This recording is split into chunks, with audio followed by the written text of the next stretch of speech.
Hi, Brian. Thank you for joining us today to talk about the budget and financials and state government. Before we get started, would you like to just tell us a little bit about who you are and what you do?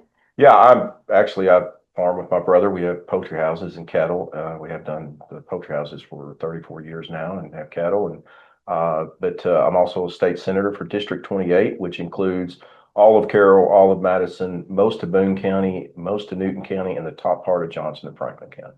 So, getting into the budget, can you just give me like a quick overview of how finances work in state government and in Little Rock? Yeah, I mean, most of our money that we spend and allocate is federal money, a lot revolving around Medicaid, but this last budget was $6.7 billion. And so that goes mostly to education. It goes then next to Medicaid, then corrections, higher ed, general government, and local aid turn back. And then public safety are the big six that we say that take up most of the budget. So, how does a budget like that go about getting approved? Yeah, it's basically they'll have pre-budget hearings and they will draft the appropriation bills that we see during those and during that time in the pre-budget hearings, and then they'll introduce them, and then they go to joint budget, and then they go through the process of different committees if they need to be, and then you vote on the Senate floor. Appropriations take three-fourths vote to most of them to pass. And then after that, the general budget just takes a majority vote. It comes at the end of the session when, quite frankly, a lot of people are ready to go home and they just rubber stamp it, unfortunately. So, how many people have to agree to pass it? The revenue stabilization bill, which comes at the end of the year, will be 51 in the House and 18 in the Senate. So, tell me about like appropriations versus the general budget. What makes those different? Yeah, appropriations will deal with bigger amounts. It may deal with, like, let's say, a credit card limit where you get a credit card of like $10,000, and then you have these things listed out that you have to spend it on. That doesn't mean you're going to spend that amount necessarily for most of the budgets, but it means that there's a cap to it. So, there'll be the appropriation bills, and a lot of them take 75 votes to get the introduction first to pass. And so some budgets are not that. They'll get the actual amount appropriated. Most of them are the constitutional officers and since state central services fund. Sorry, I couldn't get that out real fast. But so some of them will get the actual amounts. So when does the budget get approved? How often does that happen and when does it happen? So it happens every year now, and then we'll go into our general session in January in odd numbered years where they'll be introducing bills for whatever plus the budget. In even numbered years, it's just the budget is only considered unless each chamber passes a two-thirds resolution to introduce a non-budget bill, then those will get introduced. And those are a high bar to get through, but most of it is about the budget during even numbered years. Okay, so I've heard the term like fiscal year. What does that mean and when is that? Yeah, it's like, it's not the physical we think about in a gym necessarily, and that's people get confused. I typically call it the budget session. It's a little easier for most people to, attach to, but the fiscal year is started July 1st. It does not start on the calendar year. So this year, they said they ended with a 600 and something $1 million surplus. So basically, what happened is the governor will present their budget. Now, the politicians can mislead you. I know that's shocking and saying I voted for a balanced budget. No, revenue stabilization law says that we can only spend so much. So no politician balances the budget down there. So the governor this fall will present her budget, and then we will go through the process after that. And then the fiscal year starts July 1st and then it ends at the end of June. So what happens if a budget doesn't get approved? Does that ever Yeah, happen? I don't know that that's ever happened. There's a lot of, with the three-fourths vote, we've had battles over whether they would get the three-fourths vote and shut down an agency. That just doesn't happen. I mean, that's just a lot of theatrics that you'll see whenever you're trying to maybe, give more scrutiny to something or hold something up, or you get a smaller group and it's put in the Constitution for a good thing to get more scrutiny to the money that's being spent. And but to say that state police is not going to get their budget or corrections, I mean, you hear that stuff, but that's just ridiculous. So I've heard about like the A, B, and C budget. How does that work and what is that? Yeah, that's actually in the way it works is a good thing that so you have the A category that when the money comes in that gets funded first, then B and then C. So it's pretty simple about like, you know, if A and B, there's only enough money for A and B, then C category won't get funded. But most everything is in the A category. So So how do they allocate what fits in the A category and what gets pushed to the C category? yeah, that's in the budget in the revenue stabilization about what category it gets into. So that's in the law. Okay. So. So give me an example of something that would be in the A budget or something that would be in the C budget. Yeah, education would be in an A budget. There may be, certain things in that relate to education, maybe a university funding allocation, maybe in a C category. So education would be one, Medicaid would be another, corrections. Most of the big things are going to be in the A category.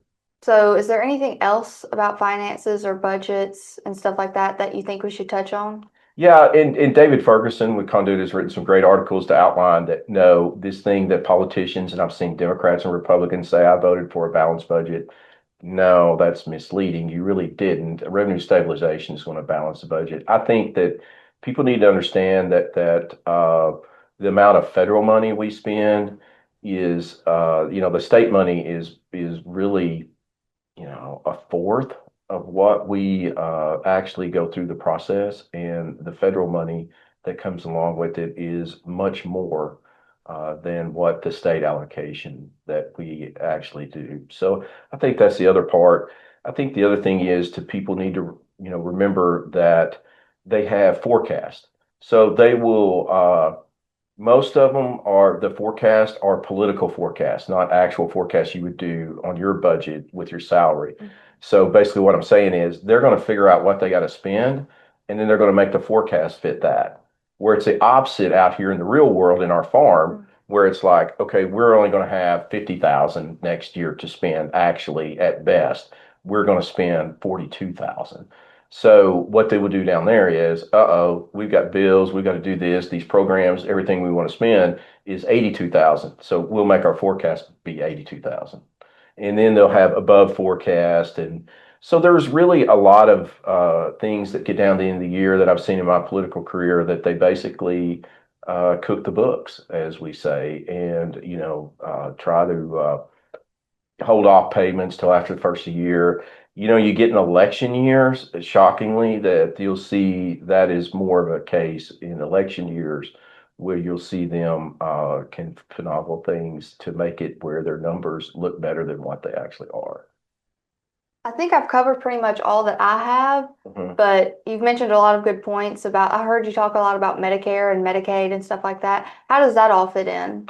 Yeah, Medicaid is a match for most of the traditional Medicaid, as we call it, for age, children, blind, disabled, that category where the federal government match that the Arkansas puts in so much, and then the federal government based on poverty. You have the Medicaid expansion, Obamacare that is getting a lot of traction right now because in 2013, when I was down there, Republicans at the time did not want to expand Medicaid, Obamacare, and the traditional fee for service.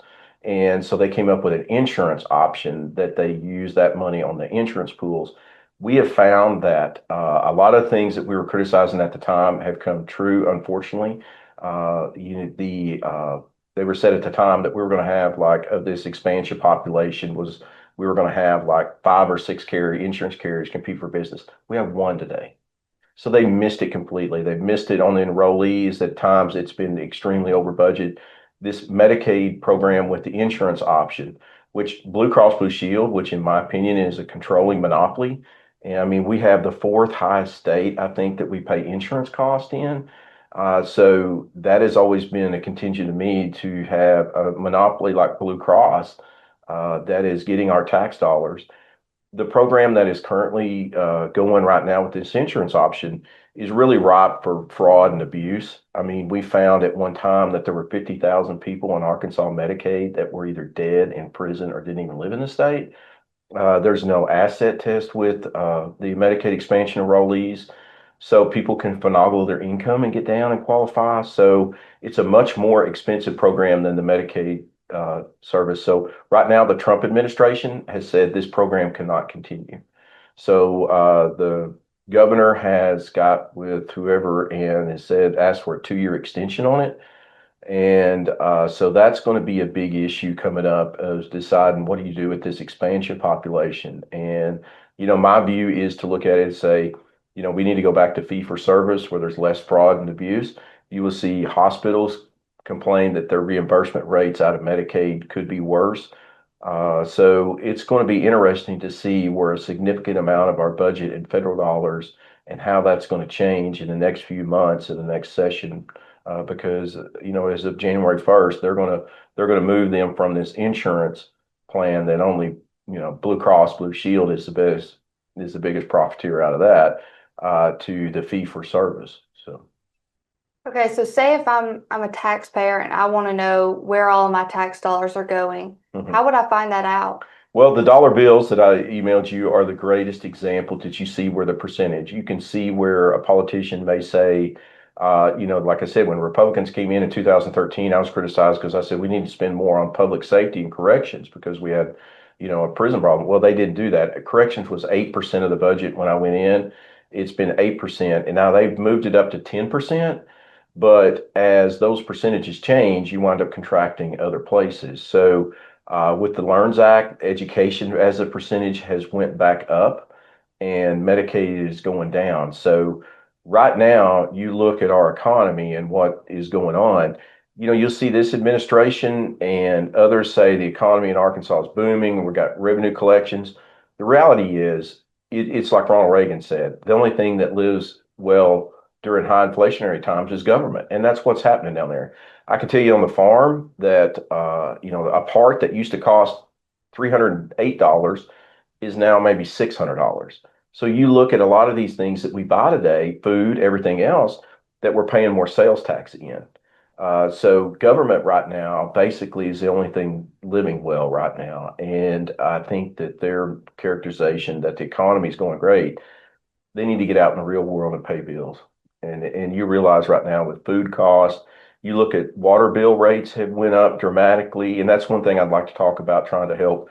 The cost of doing business just in general is so much more that in fact, me and my wife were laughing the other day. We have 2 dogs and a cat, and how much we spent on them. And I was like, wow, Shannon, maybe we need to look at the shelter for these guys. Now, obviously, we're not going to do that, but the cost of keeping everything, my point is the cost of keeping everything has went up and the revenue collections have went up and they act like it's a hot economy. And that's just simply not even close to having any real world aspect of what is really going on. It's just politicos looking at something rather than doing it in a real world perspective. So in terms of the budget, where does all the money come from to pay all these government programs and stuff? Yeah, most of it still comes from the income tax. I mean, you have the corporate tax, you have all these taxes that contribute in some way to our budget. And property taxes go to schools that fund. I mean, so everything that you basically collected taxes that's not specifically designated locally goes to the state. All right. Is there anything else that you'd like to touch on that we haven't covered? Yes, one of the big things that I want to see today is that I feel frustrated is, as I showed you the dollar amount, when I went into office, if you look at one of the categories I talked about, county and local aid government was around 5% of the budget. So, and it's fluctuated upper fours to five. The last 4 years, it's averaged 3.5%. And where your viewers really need to know what's going on with that is basically this last time was only 3.3%. So if you take 1.7% times 5%, where it should be, that means that well over $100 million less is getting turned back to local governments and stuff to work with. Well, the cost of road graders are $100,000 more pre-COVID. I mean, road repairs, water repairs, everything in a lot of these water systems are, the cost is 2 or 3 times now. So they're passing that on to consumers. So you can go out and brag about taking the grocery tax off. They're remaining at 0.08%. And I think save the average Arkansan $7, and then your water bill rates go up $30 to $5 per month. And so what I'm trying to do is say that our founding fathers set up a great system in our government that not everything's based on population. We have two senators to equal out California or Texas. And what I want to do is, in a physically responsible way, is take the first 150 million in sales tax that come in, and then once it hits 150 million, every county gets $2 million, every county government, and they can be spending that on roads. I mean, we are going to be entering a thing where the next 4 years, where these county governments can't keep operating on less money getting back with higher costs. It's going to get squeezed. They're going to have to either cut things that they don't want to cut, or they're going to have to look at raising taxes. So on one hand, you go down there and you brag about giving some, you know, $1 off an $800 grocery bill, and then you're turning around and squeezing and diminishing the money back to local governments to work with. So I think that, $2 million back to every county, that equalizes a lot out that we're doing. They could also use that money for roads, water, sewer projects, typically infrastructure government things that we need to spend money on. And also, there would be a certain percentage deal with funds to help maybe senior centers, rural fire departments, those type things that are for the common public good. Not a whole lot of percentage, but it would get it back locally. It follows more of a Jeffersonian, Madison way of looking at that. We need to decentralize where the money is being decided and get it back locally, because you can go to your quorum court and maybe make more of an impact than having to go all the way to Little Rock and fight the big lobbyists and everything else. All right. Well, thank you so much for coming. We hope to have you back again Okay. sometime to talk about something else with the state. All right. It was good to meet you. Good to meet you. I thank you.